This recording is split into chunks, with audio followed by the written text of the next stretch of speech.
It is the 5th. So tonight we got a different little project going on. I'm working on the Craftsman GT3000. Stands for garden tractor because it's got the 23 10.5 12 turf tires on the back. Have snow in the forecast in the 15-day, but either way we got like a 60-degree day. It's dark now, but it's still kind of warm. So we're gonna get this thing ready for the snow that's quickly coming. So first we're gonna do wheel weights here. Got 55-pounder Craftsman weights with the 2 bolts. Go right on the tires, and then gonna put the cab on at some point, the fabric. Then I got 23 10.5 12 tire chains, and I guess I'll do the tires while I'm at it. The front tires, the grippy ones, and also the rear weight bracket. So let's get to it.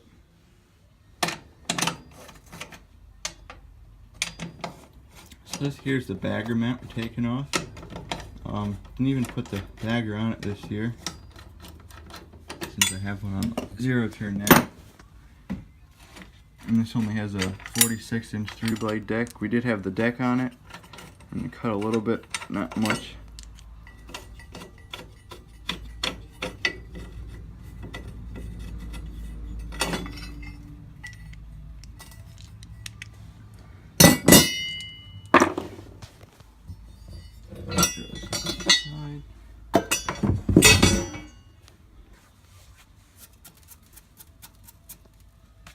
Let's get this on there. We put 4 25-pound barbell weights on the back as just extra traction. You got these big 2-link chains, 55 pounds per tire on the wheel weights, and it does really well.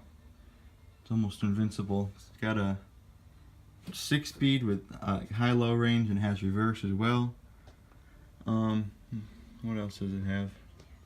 It has a lot of nice features. I think like a 3 or 3.5 gallon gas tank.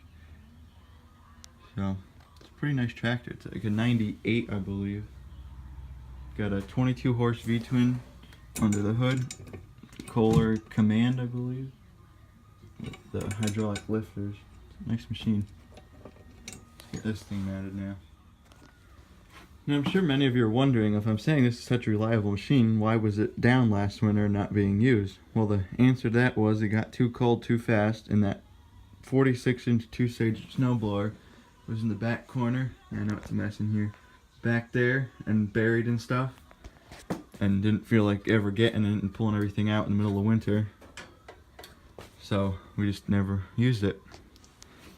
So we used it Cubs the best we could, but they kept breaking down. So this year we're getting this.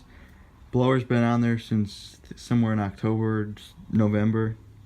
It's been on there a while. Just wanted to be ready and not get caught like that again. Then of course we had a big 2-foot snowstorm. Tennis balls just for safety, if you're wondering. There we go. Also, if any of you are Craftsman, Sears people, you're probably wondering what this whole setup is. Well, this whole bracket here, aside from that wood piece with the, what is it? I don't know what size bolt that is. Bigger than half. You're supposed to mount another one of these wheel weights on the back, but at the time when these are new, and they're still go back in the box at the end of the year, they were quite expensive. So we just did this, got some barbells cheap somewhere and put them on there, and that works. So gotta put 2 more bolts in there, one there and one there, and then it'll be strong enough. Nice and strong. It's time for this.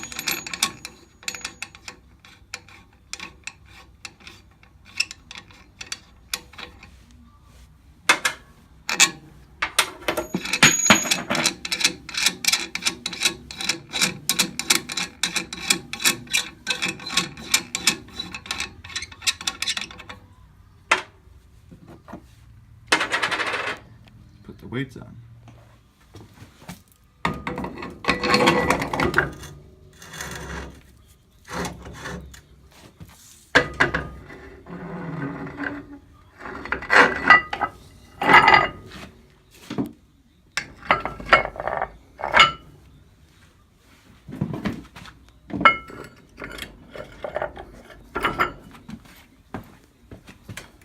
fit.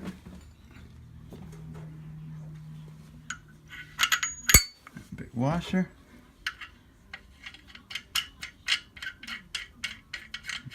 Big nut. One of them.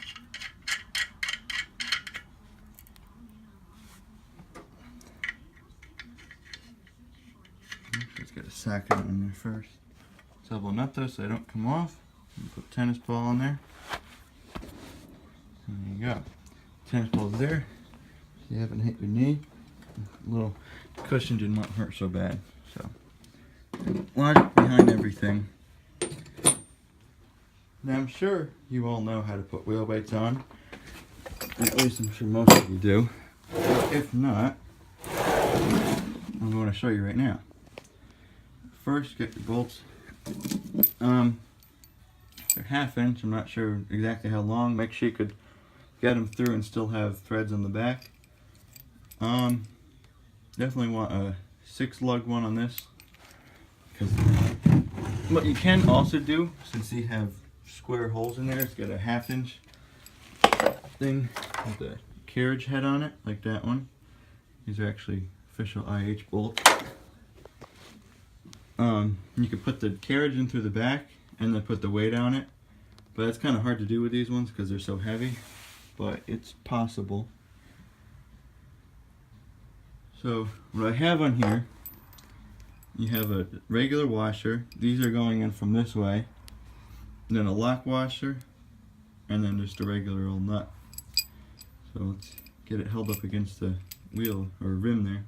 Also remember, always line up your valve stems. One last thing, you put a 4x4 under here, especially using these weights, not so much the other weights. They have the outer border on them, like the rim's about there. So you put 4x4 there and it kind of holds it up for you so it doesn't slip and slide out of the rim. It's another tip right there to use. Just do it long enough, you start figuring out all these things. Got that in there, hold it with my leg. Always have your nuts ready, and if you can, try to get the bolt at closest to 12 o'clock. It just makes it easier. Hang on. Oh, helps if I thread on the right one.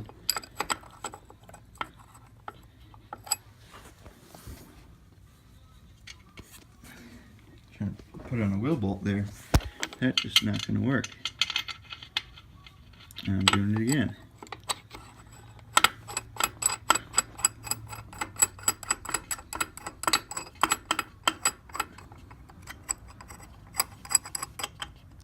Perfect. See, now you don't have to really hold it. You can kind of move away. It's just above 12 on that, or the closest to 12. So you always do across the weight for wheels.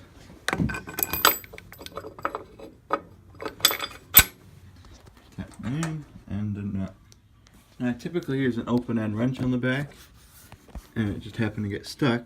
So what you do, you put it on loosen mode, and then you just loosen it, it comes right loose.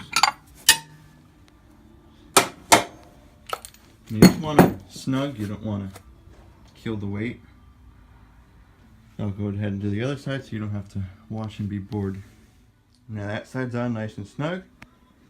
Gotta do chains now. So this can be a lesson of what to do, because especially on like the Cub Cadets with this low fender here, you could highly damage your fender. So I'm gonna just put this out here again, and I'm also gonna make it a separate video. So it's gonna be the exact same, just a different video. But well, let me explain this better. The part is gonna be in this video continued, as you'll see in a minute.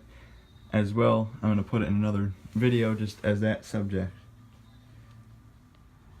So putting on tire chains, the first step you wanna do is make sure you kind of have some space around you to work. Next, what you want to do, you grab your floor jack.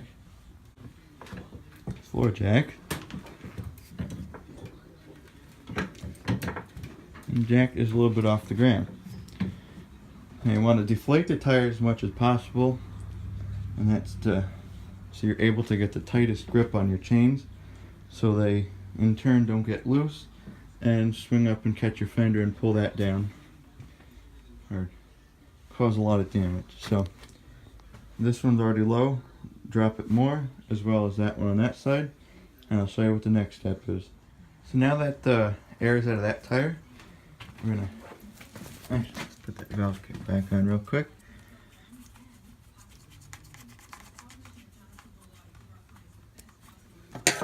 The things you're gonna need are zip ties, need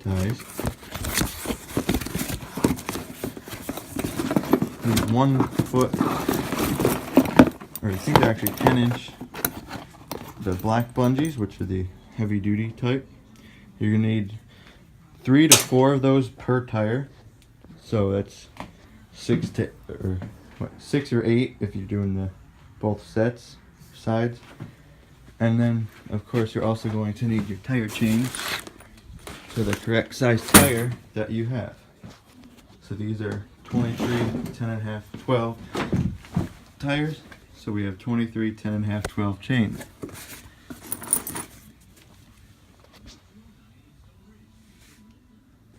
So what you try to do is make sure there's no twists or knots or anything in it that makes it more difficult to work with. So what you're going to want to do is make sure this hook, if you have this type, that this hook ends up on the inside of the tire, and this one ends up on the outside of the tire.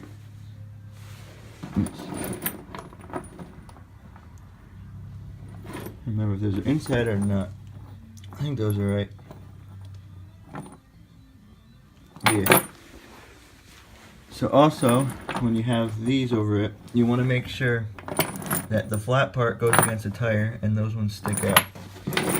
Let's get these on here. So getting them on is a little tricky. You got to kind of get them over the top, or sometimes you could roll them on, but with these fenders, I'm going to try to get them over the top. I think it might make it a little bit easier. So after those are laid over the top, you have about half and half hanging on each side. You're going to want to actually make sure these are even. At least try to. And then you're going to grab this side and turn it so you're able to reach it and work with it. So now after here you can work with them. You want to try to get them snug up as much as you can. And how this latch works, to explain it to you, you get it through there, and then you're gonna stretch it until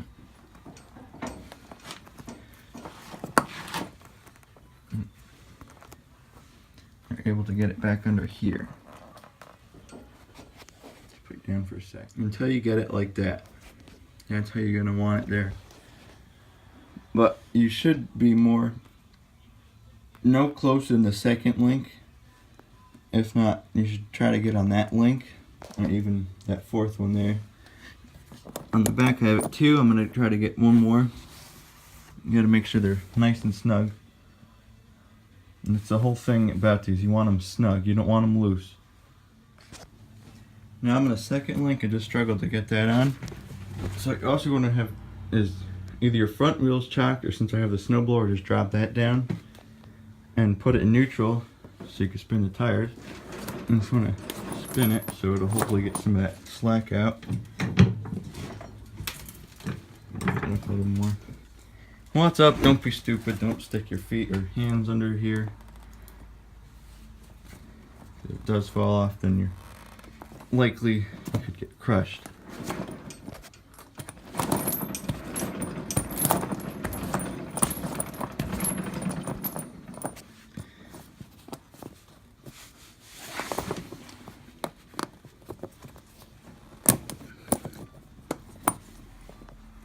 Trying to make sure that they're straight. I'm going, especially in these tires, you kind of follow the tread across. They should be going like that.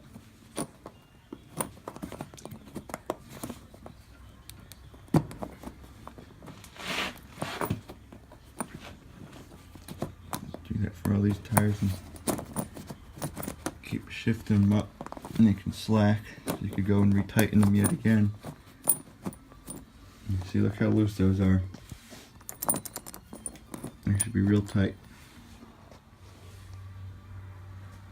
Latch, there it is. It was a good half-hour struggle getting that on there. Just didn't want to go, but I got it. It takes time. But they're tight, but as soon as you put air in that and then do the bungees, it should all be good. And we won't have to worry about it getting loose on us. So this is our next step. Now I realize these latches are pretty tight, and as much as the struggle it was to get on there, it's unlikely to come off again. But as extra safety precautions, as I said in the last year's video of this, you're going to want to put a tie wrap right in between here across. So I could point with it. So from that side over this to that side. I do two to be extra safe. Also have to do this one in here. Same kind of concept, cross over just like that, and I cut the end just to make it neat, so now that one can't come off. And I'm also gonna put a chain on those so the ends of them aren't jingling around. So those are on. Finally, the last step is to put bungees on it to make sure that we don't have any problems of them coming off, which has happened before. Okay. We want opposite hooks. Let's see if we can get one on there.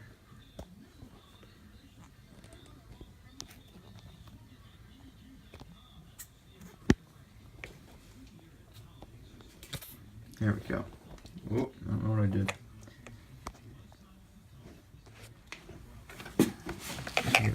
Go down there, make sure you get the chain, let it go. So one should be, I just find it easier, one have it the opposite way so it definitely hooks. One on here, grab that. Opposite hooks good.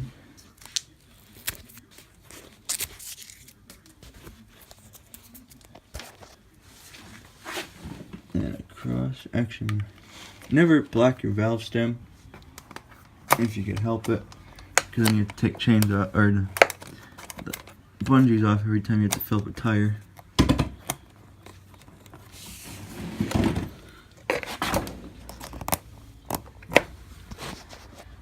Two. I would recommend doing 4, but I'm just going to do 3 because I have a bunch of tractors to do and only so many of these. So 3 will by far work, and you could do 4 just to be safe. So get this on here.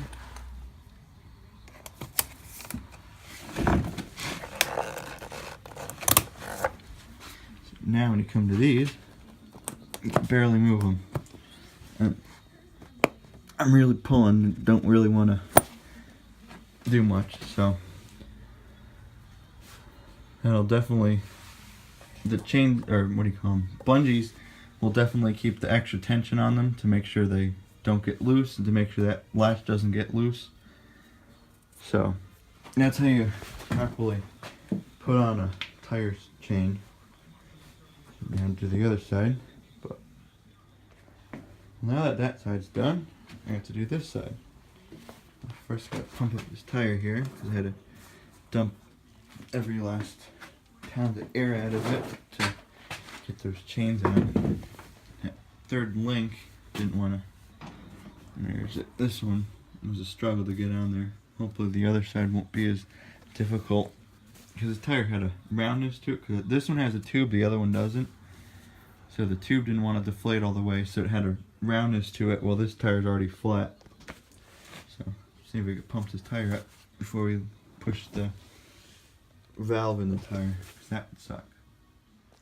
Alright, well this thing is officially done and ready to go. glove out of there. Got the 16.65 by 8 front snow tires on there, both sides.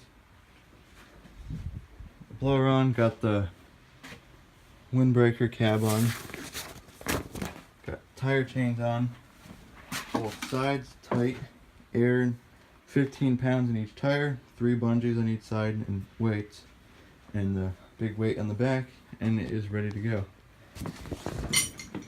And it is also flying outside. So I gotta get at least the 104 in here. As much as I hate to leave the 1650 dual spool out, I'm gonna have to. I'll get it in here tomorrow. So I gotta pull this out, then slide the 104 in because that's in the middle of the driveway, and then move the dual spool onto the deck to keep some of the rain off it. So that's it. Thanks for tuning in and watching today. If you haven't subscribed already, consider subscribing. It's gonna be a great channel eventually. Once it gets more popular, I'm hoping to be able to help more people out. So keep watching. Like the videos. If you have any questions, comment down below. I'll get back to that pretty quick. And we'll catch you next time. Also, one last thing. For those of you wondering what this thing is up here, it's simply to block the direct snow from entering into the engine, into the electrical. You get dirty and you're gonna wash that one day. That's to keep it from getting wet in there when the snow or rains, whatever, coming down, sleet. And it works really well. It's just a piece of, I don't even know, some sort of thin wood, and then like 2x4 cut down to fit in the grill slots that you probably can't even see. There's just a bunch of slots back and forth, but that's it. Catch you next time.